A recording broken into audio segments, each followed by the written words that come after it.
Hello গাইসরা, তো আরো একটা নতুন ব্লগ নিয়ে আসি গেছি। তো আমরা যে দীঘা যাবো বলে সবাই একসঙ্গে বেরিয়ে গেছে। এদিকে সাগর ভাই ভিডিও করছে আর এদিকে আমরা হচ্ছে যে যাবো বলে যে চেঁচাচ্ছি, বলছি দীঘা যাবো দীঘা। তো যাই হোক সবাই মিলে একসঙ্গে বেরিয়ে আনার পর হচ্ছে যে এরা হাড়মা হাড়মা দুটো তিনটা করে ব্যাগ লিখেছে। যে আমি আমার একটা হাড়মা ব্যাগ লিখেছিলাম, বাস স্ট্যান্ডে গিয়ে অনেকক্ষণ বসার পরে কতগুলো ভিডিও করেছিলাম। তো ওই ভিডিও শুট নিতে পারিনি, কারণ অতটা খেয়াল ছিলেন যে ব্লগ বানাচ্ছি আমি। তো ভিডিও করার এখন ইয়াটা চলে গেছে বলে আর হয়নি। বাস চলে এসেছে, তো আমরা বাসে এখানে উঠে গেছি। যাই হোক এই যে একটু সামনে সিটে গেলে যে ইয়ার তিনজন একটা সিটে বসেছিল, আমরা তিনজন একটা সিটে বসেছিলাম। তো এরকম করে বসে গেছিলাম, পর ছিলাম। তো যাই হোক ওইখানে বসেছিলাম দিয়ে আমার তো জানলার ধার দরকার ছিল, দিয়ে আমি প্রাত গেলাম, দিয়ে আমি এদিকে জঙ্গলের ধারে ভিডিও লিখছিলাম। তো আমরা হচ্ছে আমাদের ওইখান থেকে যাচ্ছিলাম, তো আমাদের ওইখানে জঙ্গলটাই লিখছিলাম।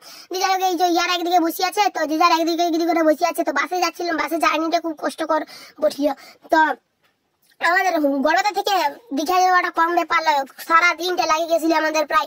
যাই হোক মেদিনীপুর থেকে আমরা এখন বেরিয়েছি। তো মেদিনীপুরে ঢুকে যাওয়ার পর আমরা হচ্ছে যখন বেরিয়েছি, এটা আমি জায়গার নাম জানি না, কারণ মেদিনীপুর পর্যন্ত আমি লাস্ট গেছি, আমি ওইদিকে আর কোনোদিন যাই নাই।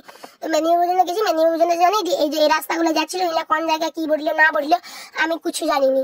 আর আমি জানবো কি করে, আমি গেছি নাকি এদিকে জানিবো বলে দিন, আমি জানি না, এগুলো কিছু জানি না। তো যাই এই রাস্তাতে যাচ্ছিলাম, আর এই কাকাটার মাথায় যে টাকটা এত রোদ লাগছে, আর কি রোদ লাগে না বলে দিন, আমরা গরমে মরেছিলাম মাসের ভিতরে। যাই হোক আমরা এখানে হচ্ছে কোনটাই আসে নামে গেছি। তো নামার পরে বাস স্ট্যান্ডে নামার পরে এখান থেকে আমরা আবার বাস ধরবো দীঘা যাওয়ার জন্য। তো কোনটায় নামার পরে আমরা একটু ফ্রেশ ট্রেশ হলাম।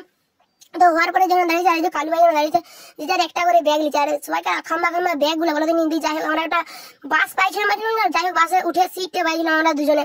তো যাই হোক আর এই যে বাসে ভিড়টা দেখতেছি, আর মুখের সামনে যেদিকে হড় করে বমি করে কেমন লাগে বলা দেখুন। আর সামনেটা একজন হোয়াক করে বমি করেই যাচ্ছে।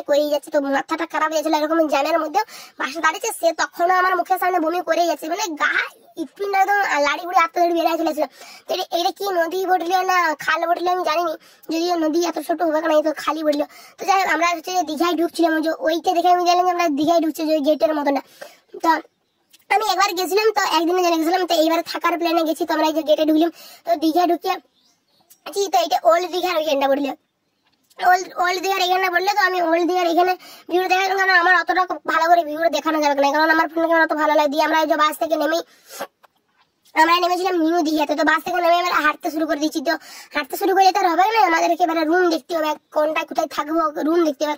তো যাই হোক আমরা রুম দেখার জন্য হেঁটে মরছিলাম এত রোদে, কিছু করার নাই, আমাদেরকে রুমটা দেখতেই হবে, না দেখলে আর কি করবো বলা দেখি। আর দীঘাতে জানো আমার একটু ঠান্ডাটা লাগে গেছে, বুঝতে গেছো আমার গলাটা শুনে আমার সড়ক করাচ্ছে, কিন্তু কিছু করার নাই। তো ভিডিওগুলো না আপলোড দিলে হবে কোন। তো যাই হোক এই যে এইটা কি বললো, অনেক বড় বললো জায়গাটা, অনেক বড় হোটেল বললো, দেখে বিজনেস হয়ে লাগে, কিন্তু ওইটা ওকা দিকে বাহার ছিল আমাদের। তো যাই হোক আমরা রুমের জন্য যাই নাই। তো আমার দাদা আর আবির ওয়ারা দুজনে রুম খুঁজে গেল, আমরা এখন দাঁড়িয়েছিলাম।